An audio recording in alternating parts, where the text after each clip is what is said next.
Can we have the next question from the brother's side? Okay, good night. My name is Lim Kim Piu. So I think it is good for the Muslim extremists,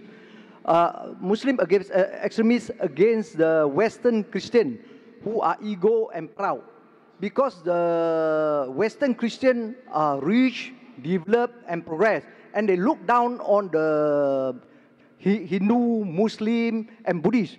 And the Muslim consists of over 40 countries, and the Buddhist over 10 countries, and the Hindu just a few. Nobody dare to challenge against the Christian. Only the Muslim dare to challenge against the Christian.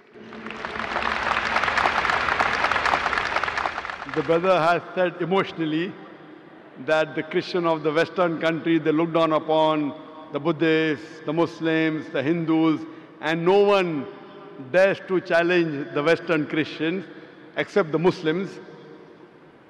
Brother, I slightly differ. What you are saying is right. All Muslims don't have the guts to challenge the Western world. There are some Muslims like Tun Dr. Mahathir Muhammad,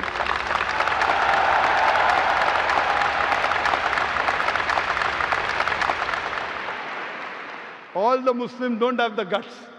And I am a person who is not very much in favor of politicians. There are very few politicians who I respect, and one of them is Tun Dr. Mahathir Muhammad. And I remember when I met him the first time several years back in Abu Dhabi, we were discussing, and he said that if the Muslims, if the Arabs stop dealing in dollars, America will come on its knees immediately.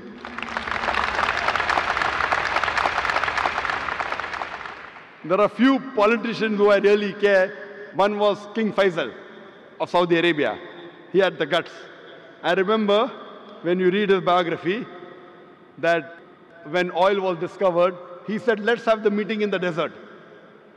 And that time when they pressurized the Muslims, King Faisal said that we are Badus, we are Bedouin, we are Arabs, we can go back to the desert. What will happen to you when we stop giving you oil? And I believe one of the things of Dr. Tun Mahathir Muhammad was that if he had the control of the oil, what the Arabs had, he would have ruled the world.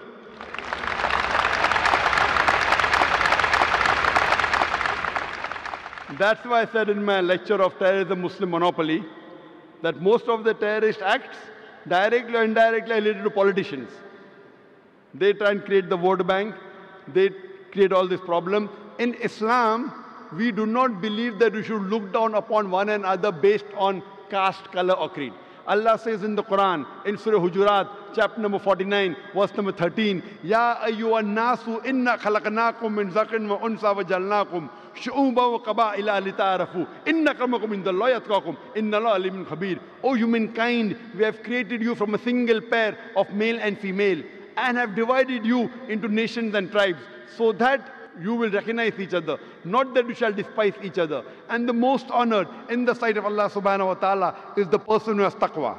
The criteria for judgment in the sight of Allah subhanahu wa ta'ala, the only way one human being can be superior to the other human being is not by wealth, it's not by color, it's not by creed, it's not by sex, but it is taqwa, it is God consciousness, it is piety, it is righteousness.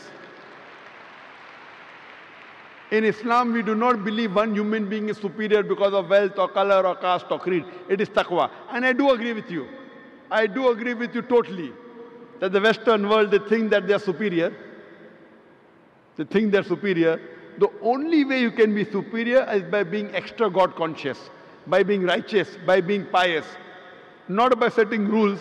And when the Western world talks about justice, when they talk about freedom of expression, if it does not hurt them, you have freedom of expression. If it hurts them, no freedom of expression. And the Western world talking about justice, I feel that one of the most unjust countries in the world are the Western countries. They talk about justice, but they are far away from justice. However much they are trying to attack Islam, Islam is growing. Islam is growing. There are, mashallah, few Muslims who speak against the Western world, and the Western world tries and shut their voice. That's what they tried to do to your ex-Prime Minister, but mashallah, Allah helped him and he came up again. We know the history. And that's what they do, that those Muslims who speak the truth, because of my being very vocal and speaking the truth, the Western world doesn't like me speaking the truth. I'd like to give an example. I have been to UK several times.